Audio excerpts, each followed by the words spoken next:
Imagine que um cachorrinho foi atravessar a rua e esse cachorrinho foi atropelado. O que esse cachorrinho vai pensar sobre o atropelamento? Provavelmente ele não vai ficar pensando que amanhã ele não vai conseguir trabalhar ou que ele perdeu aquela ou aquela outra oportunidade. E provavelmente ele também não vai fazer uma associação sobre algo que aconteceu com ele no passado como um ser humano faria. E essa é uma das principais diferenças do ser humano. Como o ser humano consegue, de forma muito mais complexa, criar perspectivas de futuro quanto perspectivas sobre a própria história no passado. Isso, em alguns pontos, pode ser considerado ansiedade. E nesse vídeo nós vamos falar muito mais profundamente sobre esse assunto. No Brasil hoje, são quase 20 milhões de pessoas diagnosticadas com algum tipo de transtorno de ansiedade, e esse é um dado do ano de 2019, de acordo com a Organização Mundial da Saúde. E esse número vem aumentando muito, principalmente após o Covid-19. E Romani, o que seria então a ansiedade? A ansiedade é uma perspectiva sobre o futuro, onde eu olho para o futuro e crio uma ameaça potencial, mesmo que essa ameaça não seja real, como se eu não conseguisse lidar com ela. Em outras palavras, imagine aquele cachorrinho que se machucou verdadeiramente. Um ser humano poderia, antes mesmo de atravessar a rua, criar uma perspectiva de que algo ruim pode acontecer e um perigo potencial acomete, criando o chamado ataque de pânico, ou transtorno de pânico, ou estresse pós-traumático, e assim outros diferentes tipos de ansiedade, fazendo com que o ser humano tenha medo de atravessar a rua, mesmo quando não tenha carro passando ali. Diferente de outros animais, que sim, podem também ser acometidos pelos ataques de ansiedade, mas o ser humano faz isso de forma muito mais complexa, indo muito além só da resposta fisiológica do corpo, mas também com gatilhos psicológicos e criando várias vertentes de possibilidade sobre o futuro, mesmo que esse futuro não tenha o menor cabimento de poder acontecer. Então, Romani, quer dizer que a ansiedade sempre será algo ruim?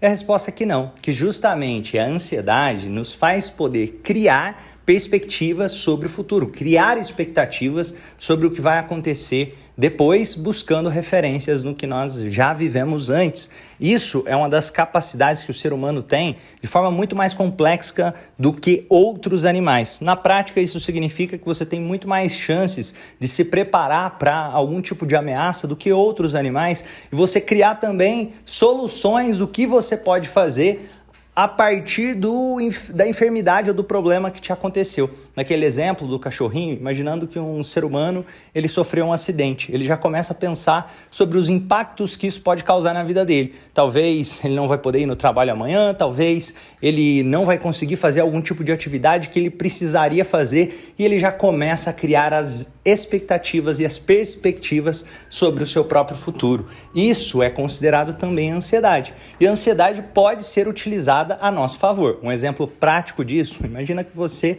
tem uma prova para realizar amanhã. Você pode utilizar a sua ansiedade para te ajudar a se preparar para a prova. Inclusive, eu quero convidar você a se lembrar. Sabe aquele tipo de atividade, talvez um trabalho que você tinha que entregar? Enquanto faltava 1 mês, 2, 3 meses, as chances são que muitas pessoas acabam adiando e não fazendo o trabalho. Agora, quando faltam 1 dia, 2 dias, algumas poucas horas, as chances são enormes que várias pessoas começam a se sentir mais produtivas para realizar o trabalho que precisam realizar. Na prática, isso é a ansiedade trabalhando a seu favor para te fazer mais focado, mais produtivo, porque você cria uma perspectiva sobre o futuro do que pode acontecer se você fazer a prova, resolver o trabalho, entregar o trabalho a tempo e também numa perspectiva sobre o que pode acontecer se você não conseguir entregar aquele trabalho a tempo. E aí, quando essa perspectiva trabalha a meu favor de forma positiva, nós encontramos o estado de flow. Esse estado de flow é quando eu me sinto mais produtivo e estou usando a ansiedade a meu favor. Agora, quando eu me sinto paralisado, imaginando que faltam alguns poucos minutos para entregar aquele trabalho, eu não fiz o trabalho, eu começo a me cobrar demais e eu penso, nossa, eu vou perder o semestre inteiro porque não consegui entregar o trabalho. Isso me prejudica, eu me sinto paralisado. Isso faz com que eu possa criar memórias sobre aquele acontecimento, um causamento de dor e eu vou começar a sofrer, e às vezes o medo de sofrer acaba sendo pior do que o próprio sofrimento, e é isso que acontece na prática nos ataques de pânico, por exemplo. Como assim, Romani? Explica um pouco mais sobre como funciona um ataque de pânico. Imagine a seguinte situação, essa é uma história que eu gosto de contar.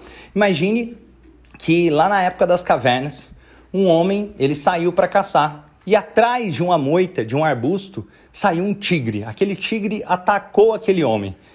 Naquele momento, aquele homem não teve tempo para pensar sobre nada, mas o corpo dele reagiu e ele conseguiu correr daquele tigre. Nós temos o mecanismo de luta e fuga. Luta, fuga e congelamento, na realidade. E supondo que ele usou o mecanismo de fuga, conseguiu correr, ele sobreviveu ao ataque do tigre. Se outro dia ele passar por aquele mesmo local, mesmo que não exista nenhum tipo de tigre ali, pode ser que o cérebro dele comece a ativar o sistema simpático. Em outras palavras, o tálamo manda informações para as amígdalas cerebrais, uma estrutura dentro do seu cérebro que faz com que o seu corpo reaja antes mesmo de você pensar. E aquele perigo potencial de que pode haver um tigre atrás daquela moita começa a ativar as respostas do seu corpo para que você também queira lutar ou fugir. E naquele momento acontece o ataque de ansiedade porque não tem um tigre ali, é só um perigo potencial nessa segunda vez. Na prática, o nosso corpo, o nosso cérebro está buscando nos proteger, só que não existe um tigre ali. E depois, com o tempo, isso pode começar a se generalizar para várias outras áreas, imaginando que de repente ele vê uma árvore em outro local que não tem nada a ver com aquele tigre, ele também começa a se sentir ansioso. De repente, ele começa a ver algum tipo de mancha verde na parede, aquilo também gera ansiedade para ele, porque ele vai generalizando os gatilhos. Então é importante fazer uma reeducação do corpo para conseguir lidar melhor com a ansiedade.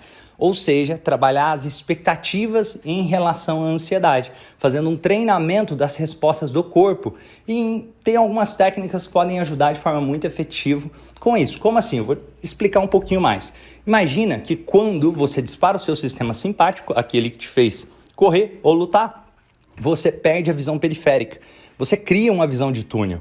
Nesse momento também, as chances são que você inibe o seu sistema digestório, você não vai conseguir comer nada ali naquele momento.